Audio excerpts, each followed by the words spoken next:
I want to introduce you to Natalie Rotter-Lateman. Now, Natalie has a problem that a lot of us have experience with. She never wants a good thing to end. As a kid, I used to kind of not want to leave if I was having fun somewhere. And sometimes I would really take that too far and I would get I would poop a little bit, I think. I'm pretty sure that happened. And that was, I had it's all really fits together, but I had a kidney infection problem when I was a kid. Did I ever tell you this? Because I would not want to stop what I was doing to go pee. The rest of your life was so fun or engaging? Yeah, I guess so. I really was having a blast. That's kind of amazing. I think it's actually kind of cute picturing Natalie as a kid trying to squeeze every last bit of fun out of a situation, no matter the repercussions. Unfortunately, consequences get bigger as you get older, and her difficulty ending things followed Natalie into adulthood. She even started to bring it up in therapy. It was early on in COVID. So things were crazy bad. And I was in an apartment quarantining with roommates. I had this therapy session, so I wanted to get out of the house. So I was doing the phone session, walking around, and I was already feeling pretty done with this therapist. And a lot of my thing that she never helped me with was having trouble with honest communication, and saying things that might disappoint people. I don't even know what I was talking to her about at the time. COVID, something. And I was still just walking around the street. And I felt holy shit, something's coming. You couldn't go in anywhere because it was COVID. But I wasn't that far from my apartment. I could have walked back to my apartment. But we still had 20 minutes left in the session. As we're talking on the phone, I'm wow, I'm seriously having to shit so badly. And then towards the end of the session, I literally just couldn't hold it in anymore. And I shit my pants.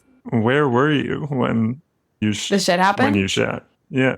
I think I was a couple blocks from my apartment, walking around, and continued the therapy session, pretending I hadn't shit myself. Then wrapped up the session, made my way back to my apartment, went upstairs, and had to, clean up.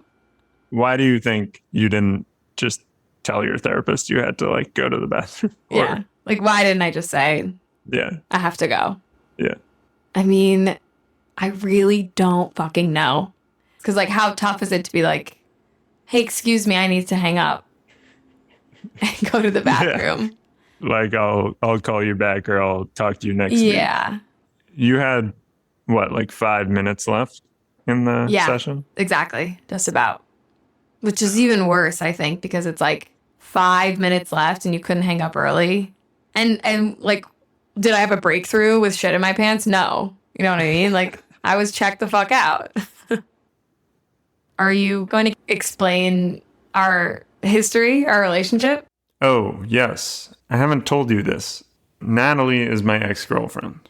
She didn't always have trouble ending things. She ended things between us. And eventually she ended things with her therapist.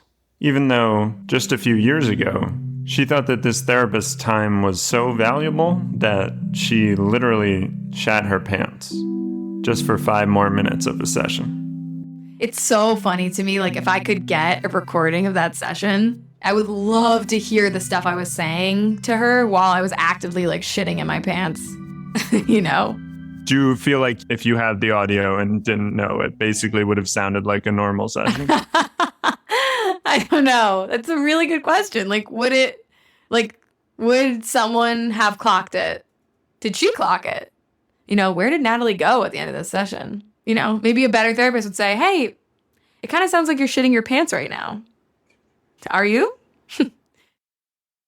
I feel like I know the answer to this, but did you ever tell her about this?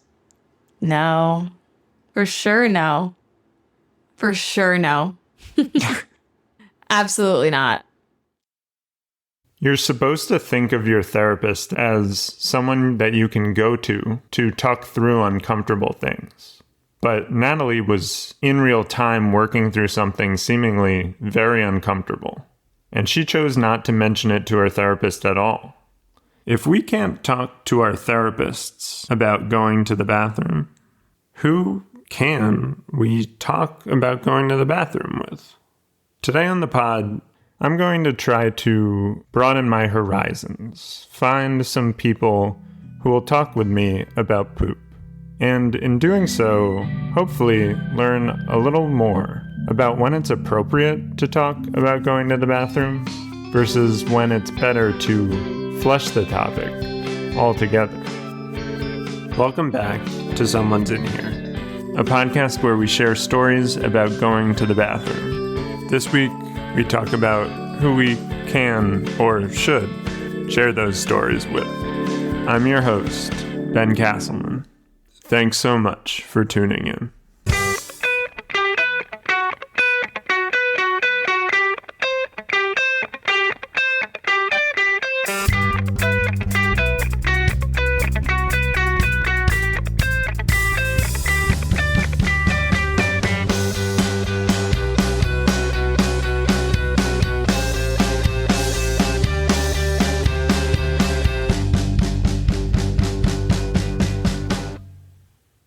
I have IBS, so I think about going to the bathroom a lot, and obviously I also want to talk about it.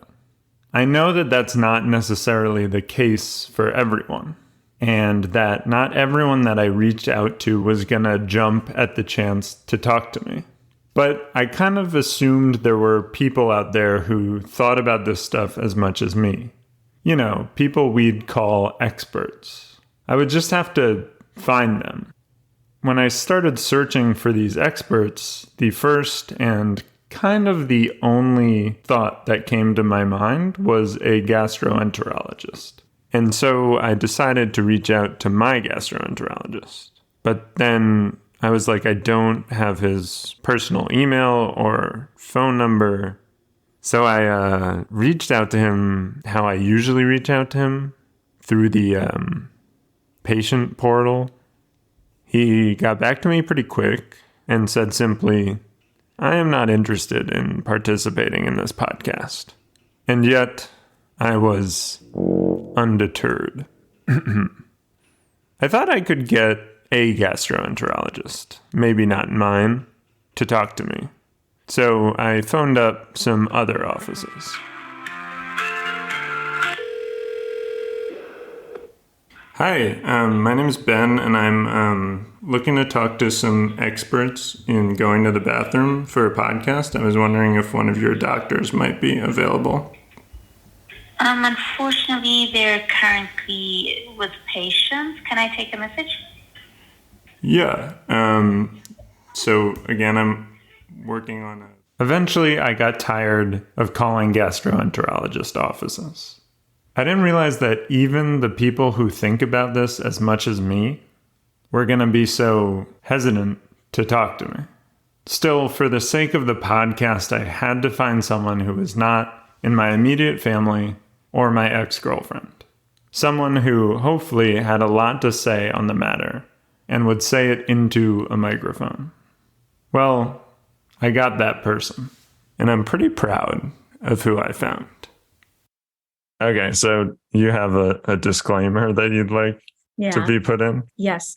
I'm here talking on my own behalf and not on behalf of my institution or any of the agencies that fund the research at my lab. Great. Thanks so much. Can you introduce yourself, please? Yes. Hi, my name is Adra Bhatt. I'm assistant professor of medicine in the Division of Gastroenterology and Hepatology at UNC Chapel Hill. You also coined the term for the scientific study of poop. Yeah. What is that term and how is it used? The scientific term is in Fimo, and it is the term to describe the experimental examination of excrement, either human or from other organisms. If I sound nervous, it's because Dr. Bhatt is kind of a big get in the bathroom space. In January of 2019, she and some of her colleagues introduced the scientific world to a new way to talk about poop and say what you need to say in a concise and scientific manner. As you just heard, that term is Fimo. That's IN space FIMO. Do you consider yourself a poop expert? I mean, I have scooped a lot of human and cat poop in my life. Right? So at least to some extent, yes, I'd say I know a decent amount about poop. Yeah. Is the cat poop from my cat? Okay, not from research? No, not from research. I haven't gotten into studying the gut microbiome. No. Wow, what a on-the-fly pun. Puns aside, Dr. Bott studies the gut microbiome, something I wasn't really familiar with before conducting this interview.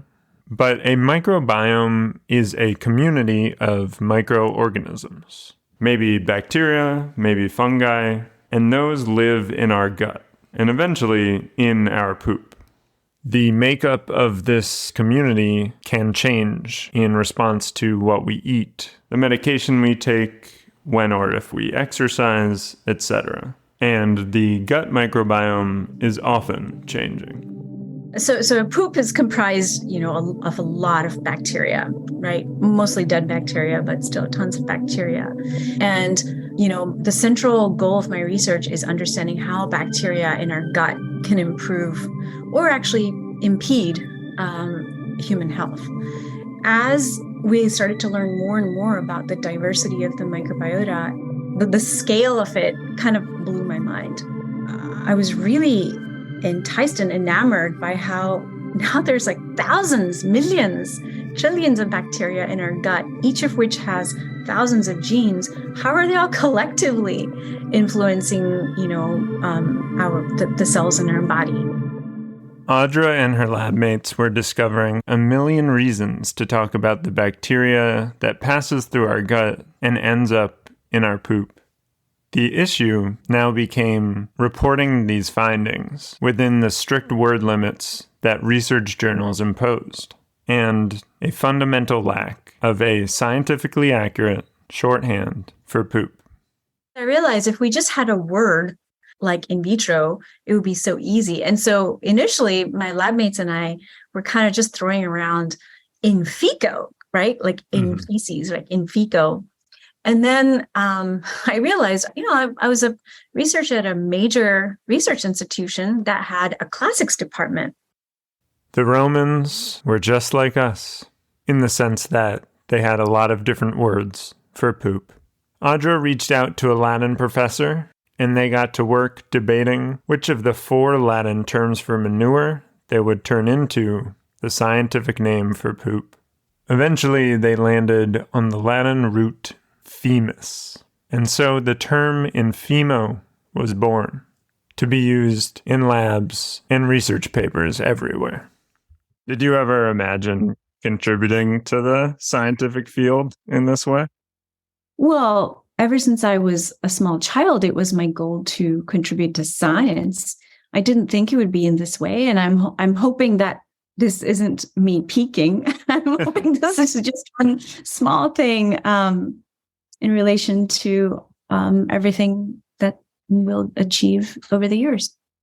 I think Dr. Bott has a lot to look forward to in terms of future scientific contributions. But this is a big step in poop science, and it really is important that academics have an easier time communicating. For my own journey, it was a big relief to have found an expert who acknowledged the importance of sharing our ideas about the bathroom. I was excited to see what someone who muses about poop professionally had to say about Fimo samples outside of the confines of a science lab. What's really interesting, Ben, is although I have collected stool samples from so many people, I cannot bear to donate my own sample. I just cannot to do it. Where is that fear coming from? When Like I can't even bear to mention to my partner that I have to use the bathroom. You've never told your partner that you don't want to tell them that you're going to the bathroom, or you don't want to tell him that you're pooping? Yeah. It's the second one. It's the second one. I can't bear to say that I have to go poop. I just can't do it. What is the fear? Like what's going to happen if you submit a stool sample, or if you talk to your partner about going to the bathroom? Okay, so I think there's two things here. One is the submitting a stool sample. It's sort of, in my mind, it's very analogous to if you could know how you're going to die. Like, would you want to know?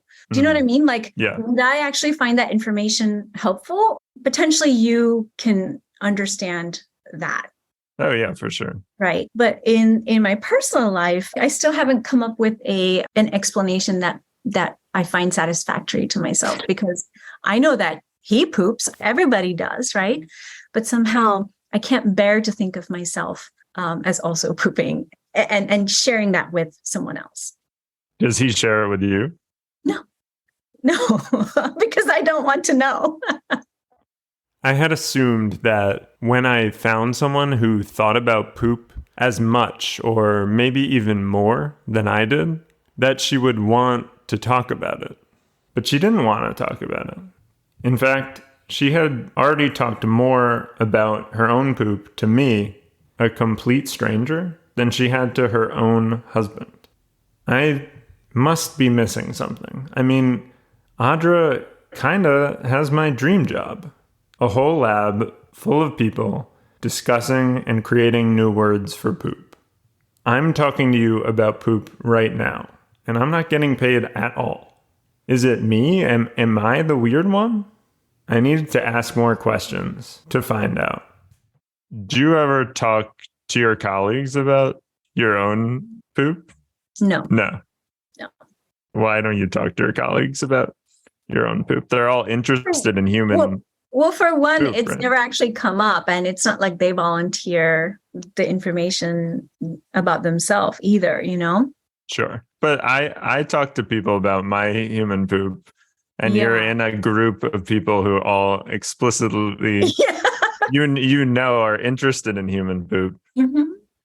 Well, when you say we're interested in human poop, it makes us sound like a bunch of, strange people. But yeah, anyway, Ben, I know that an answer would be very satisfactory right now, but I cannot come up with a particular one beyond the fact that, like, we want to cultivate this aura of like control, or this exterior of this unflappable exterior, and somehow talking about bodily functions might make us appear fallible or weak, or somehow maybe not in control, which is really, really bizarre. We're all biologists. Some of my colleagues are gastroenterologists. And we're all so scared of showing our humanity sometimes. I was a little surprised at how little interest Dr. Bott had in talking to her colleagues about the bathroom. But with off-the-cuff insight like that, I at least felt good about my ability to find a poop expert. Still, I was concerned about what it meant for this show that someone who literally puts poop under a microscope can get so squeamish talking about it. For this podcast to work, I might need to find some experts who are more comfortable discussing their own Fimo samples. But who knows if those experts even exist? I needed an expert on experts to see once and for all if it's appropriate to talk about taking care of business while you're at your place of business. Could you introduce yourself, please? Yeah, I am Carolyn, and I work in the people operations and HR space as a consultant, specifically focusing on building company culture. Nice. Why is it important to pay attention to your work culture? Ooh, I'm biased, obviously. I think it's the most important thing. I think if you don't have a strong culture and people don't feel empowered to do their best work, then your company is not going to succeed. Carolyn works at a company called the People Design House, where they consult other companies on a thing called people strategy. If you don't know what people strategy is, you can just think of it as like a cool, hip, new HR. I'm not sure if the People Design House and the startups that they consult would love that description, but that is what we're going with for simplicity's sake. What we really need to know is that many startups have gone to Carolyn and her team for help establishing a healthy company culture. So I turned to Carolyn to help me figure out how healthy it is to talk about poop with your colleagues when your colleagues study poop. Can we do a little bit of a role-playing scenario? Sure. All right, so let's imagine I run a lab that studies the gut microbiome. Mm-hmm. So it's me and other researchers, and we study human and mouse poop on a daily basis. Would you imagine someone who researches poop every day might like talk about their own poop to their colleagues? Not necessarily. I feel like it's so dependent on the person and their comfort. I think it's not uncommon for people to have like pretty clear divisions between what they talk about at work and what they talk about at home. Right. Do you feel passionate about like people strategy in general? Yeah. And most of your coworkers do too? Yeah. Do you guys talk about your own like interpersonal conflicts? We do. Again, like I think that there's like a line of comfort there, right? Like for me, for example, like I'm planning a wedding right now. And so I'll talk about, maybe issues that come up with planning a wedding or how to best approach things. Do you feel like it's beneficial to your company culture that you are bringing your personal experiences in? Yeah, I think so. I think we talk a lot about, what does it mean to bring your whole self to work? Within my company, it's all women, and we will talk about our periods, or not in great detail, but like, hey guys, I'm kind of PMSing this week. And so if I seem short, that's why. Do you enjoy that? Do you enjoy talking about your periods with your coworkers? I think, I don't know if enjoy is the right word, but I think I appreciate the openness that we have. And I think I appreciate knowing how it may affect someone, but not every company may be like that. And other companies may have specific things that are, part of their company culture that they talk about. So like this lab that studies mouse poop, like maybe they have a culture where they talk super openly about mouse poop and also their own poop. What if they never talked about their own poop? What might that say about their company culture? That's a good question. I think I'd be curious why. Like I'd want to ask them and be like, if this is something that you're super passionate about, especially like human and mouse poop, but an emphasis on like the human poop, I think it would be interesting to probably not talk about your own. It's a little weird. Yeah. And that's your professional opinion as a company culture consultant. I think so. Yeah. I think definitely like personally, I'm curious to learn more as to, what do they relate about and why does that not include poop? It doesn't mean that it's right or wrong. They don't have to talk about that to have a great culture. But I think it's interesting that they're spending so much of their time thinking about and analyzing poop and maybe wouldn't talk about their own. I agree. But with my coworkers and like even with you, who's somebody that's like very open about it, I don't think I would feel comfortable like telling you about my last poop, You wouldn't? How'd it go? I honestly don't even remember what it was, which is probably an issue. I'm sure that's fine. I couldn't get Carolyn to reveal any details about her last trip to the bathroom, but I did gain a lot from talking to her. and it kind of seemed like she was on my side. She didn't necessarily say it was good to talk about your poop at work, but she definitely shared my curiosity about why Dr. Bott and her colleagues chose not to. It left some questions, and now, with the expertise of a seasoned people strategist, I felt more equipped to ask those questions myself. And so, I reached back out to Dr. Bott to see if I could get the answers that I was looking for. Hi, Audra. Hi, Ben. How are you? We're recording this already, huh? All right. So the last time we talked, you mentioned that you never talked to your colleagues about your own bathroom experiences. Yes. And to be completely honest, I thought that was a little bit weird, but I'm not an etiquette expert. However, I did talk to a company culture consultant, and while she said she doesn't think that says anything good or bad about your work culture, she did want to know what you and your colleagues do relate to about each other at work. We certainly talk about science lots, and we talk about UNC basketball. I don't know. We talk about the latest episode of Succession. We're just people like anywhere else. Do you think it could add anything to your lab culture to like talk about your personal experiences with the science that you're examining? I mean, you want to work together, but it's also good to have boundaries, right? Especially when you happen to be someone's boss or someone's research mentor or advisor. You need to have some boundaries with people you work with. But then secondly, some of the work that we do, we're using Fimo beta-glucuronidase activity as a way to devise precision medicine approaches to see if someone is going to react poorly or well to certain drugs. So ultimately, I'm not their physician, and these are not assays that have been tested and validated by the FDA or have been CLIA certified.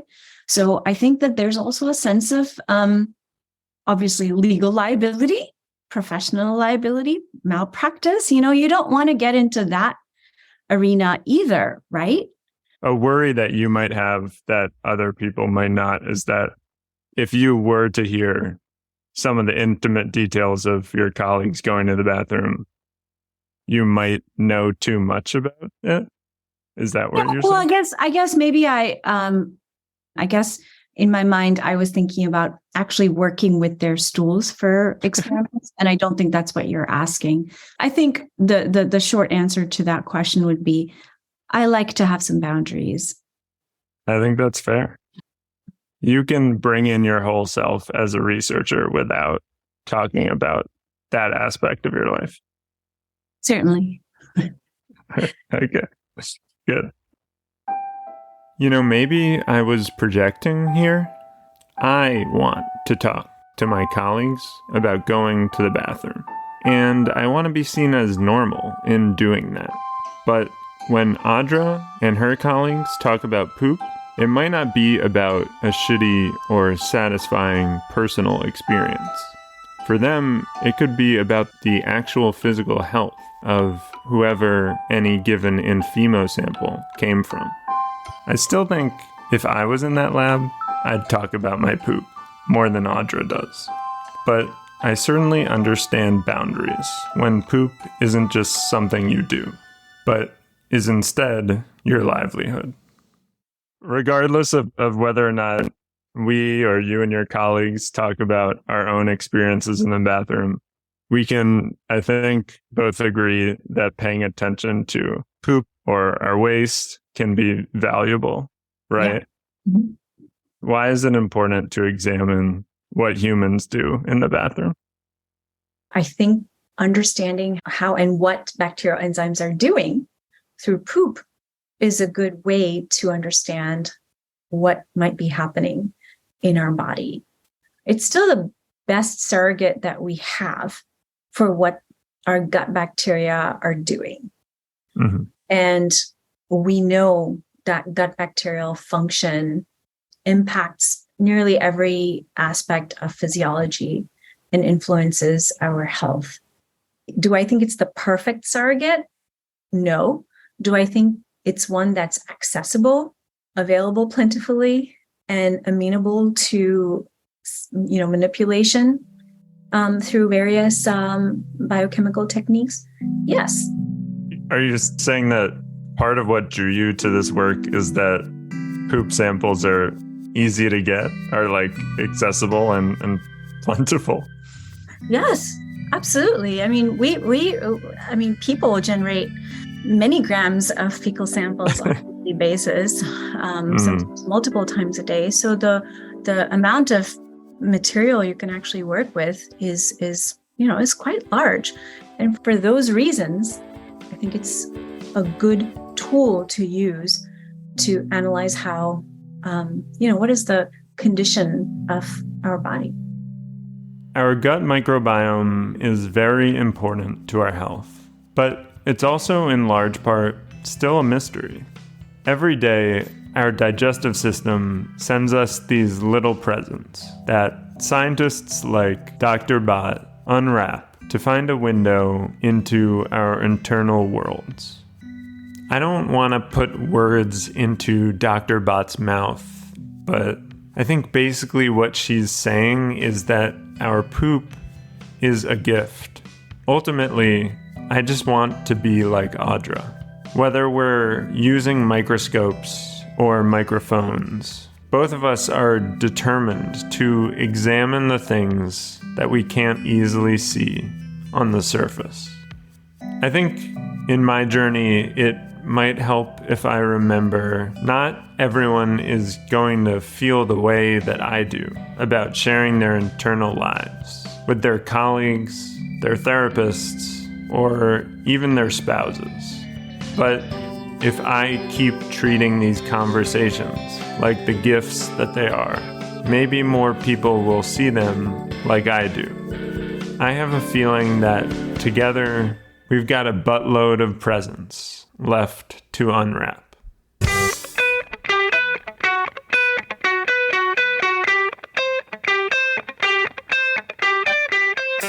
If you've made it this far, please rate and review this podcast.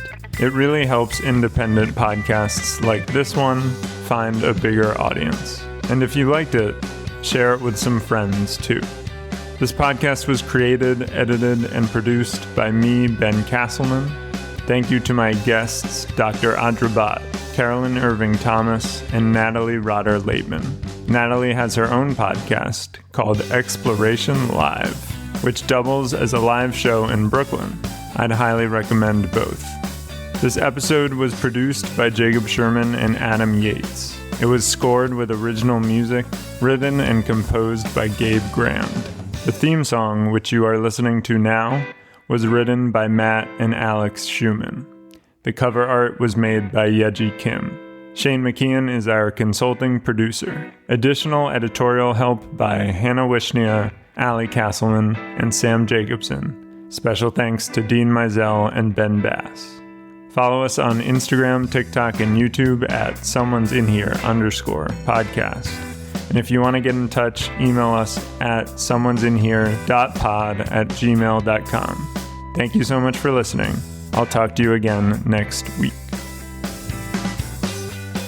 I remember my grandparents, every morning, their discussion over their first cup of chai would be how the literal translation of it is, oh, my stomach got cleaned this morning, just as a euphemism for they had a nice poo that morning, And it was so interesting because when they would have had a good poo, they would also discuss, what we had for dinner the night before. And, it was the papaya. The papaya always helps clean out my stomach, and they